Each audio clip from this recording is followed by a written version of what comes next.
Imagine this. You're driving into work one day and you notice your car feels sluggish, a little out of sorts. You pull over and you pop the hood, and the first thing you notice is that the coolant looks a bit low. No biggie, right? Just top it off with some water. Then you check the oil, and rather than the lovely golden brown hue of healthy 5W30, your dipstick looks like it was just pulled out of a spilled milkshake. Clumps of milky brown goo cling to the hash marks. You're no mechanic, but you know what you're looking at is not good. On this episode, a blown head gasket. This is a classic sign of a blown head gasket. What? A blown head gasket. It's a term thrown around often by gearheads and Subaru owners. But what's it actually mean? Well, we're here to answer just that by diving into the what, the why, and how of a blown head gasket. Ready to get edumacated? Now here's a short and sweet answer. A blown head gasket is when the gasket that secures the cylinder head to the engine block has failed. Coolant, oil, or combustion gases from the cylinder can then leak out through the failed gasket. The consequences of this can range from a visible leak of oil or coolant to a noticeable reduction in performance and drivability. Like we said, this is just the SparkNotes explanation. To really understand what a blown head gasket is and why it's no bueno, let's boil this down to the most basic question you might be asking. Now, a head gasket isn't just any old rubber seal.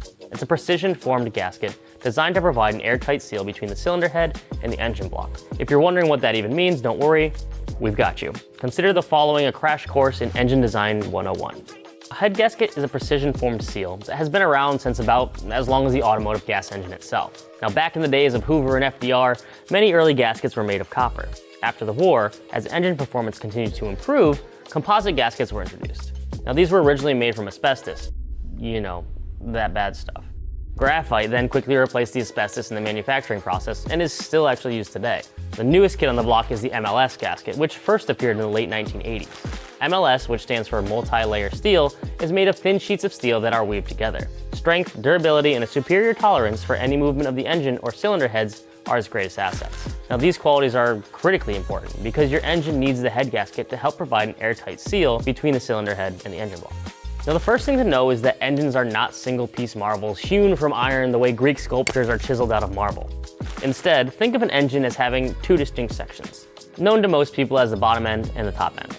Well, the bottom end of an engine is the engine block, which is just a literal block of cast or forged metal that's been plumbed and routed for the crankshaft, pistons, and other important bits. For our purposes, think of the top end as just the cylinder head. The cylinder head's purpose is twofold: provide compression and house the valves.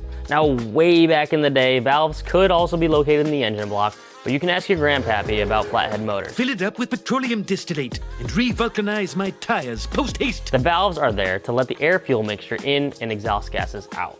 Compression is maintained thanks to an airtight fitment of the cylinder head onto the block. Now, that last part is key because it answers the next question you're probably going to ask.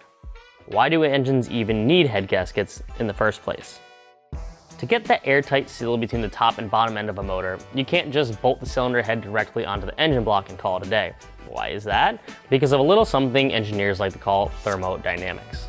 It's a big word with even bigger consequences under the hood. Basically, the term refers to the relationships between heat, energy, and the environment around it. In an engine, temperatures can get high enough to put your oven to shame. That intense heat can cause materials to expand and contract. Now, warpage at high temperatures is also a concern. Just put a cheap cookie tray in the oven and see how flat it is after 20 minutes at 450 degrees. These factors become that much more relevant when you've got engines that feature different materials for their top and bottom ends. Like when automakers pair iron blocks with aluminum cylinder heads. Left unaccounted for, aluminum and iron will expand or contract at different rates. Now, this shifting could compromise the airtight fitment, so critical to proper engine operation. And that's where the head gasket comes in. Now, even in the merciless environment of an engine bay, the head gasket keeps the top and bottom ends of the engine firmly cemented together.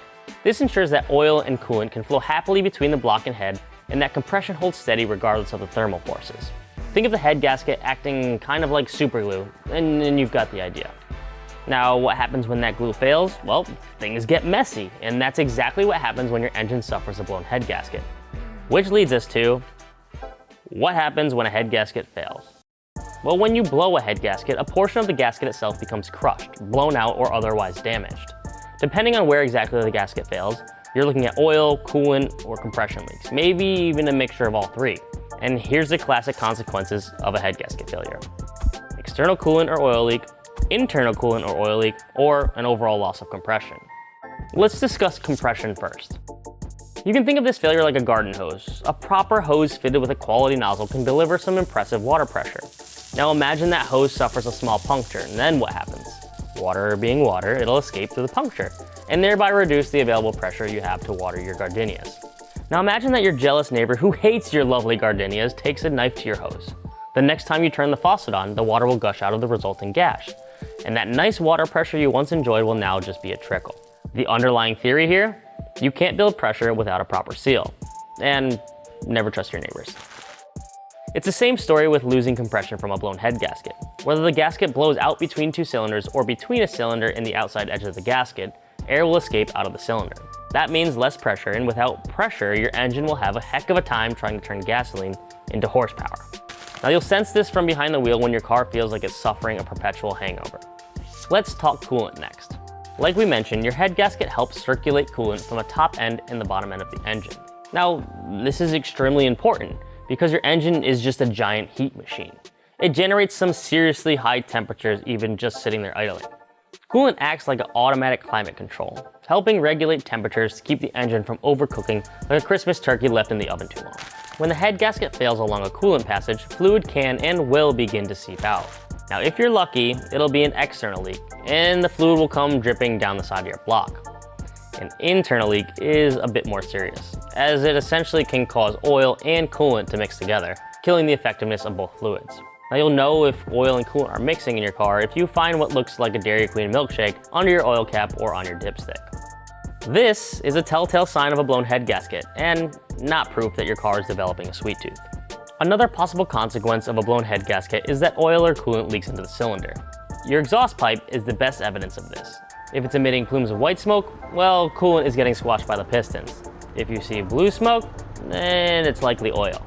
Now just keep in mind that there are actually a few potential causes for both oil and coolant getting into the combustion chamber, such as valve issues or bad piston rings. So consider your gasket innocent until proven guilty if your car starts spewing white or blue smoke off the rip. Guilty! I say guilty! Now, why does a head gasket fail? Well, head gasket failure can stem from a variety of causes. The simplest is just a subpar gasket. Pour one out for all the Subaru owners out there. Boom, I still got it. Next question. Perhaps the most common cause of a blown head gasket, well, overheating. We already discussed how thermodynamics can affect your engine. Engineers, being the smart people that they are, design powertrains to cope with these thermal stresses. Up to a point. Now, once an engine's temperature exceeds this upper limit, things can get a bit precarious. Engine materials like metal and aluminum will begin to react to the excessive heat, causing symptoms like head lift, which is essentially when the cylinder head literally begins to lift off the head gasket due to heat and stress and warpage. Now, when this occurs, the head gasket is under immense pressure. It literally has a chunk of metal that's supposed to be in a fixed position now trying to warp or shift out of position. And while a head gasket is designed to tolerate extreme stress on a daily basis for the life of the car, it's still no superhero. When that head begins to shift in an overheating situation, it puts undue pressure on the gasket, and where the head shifts or warps is where the gasket will be crushed or blown out. In other words, the head moves, the gasket fails, and suddenly you've got a chocolate Slurpee for lubrication. Now keep in mind that this overheating scenario, it doesn't play out like a Michael Bay movie. Engine tolerances are so precise that all it takes is a few millimeters of cylinder head movement for a head gasket to blow.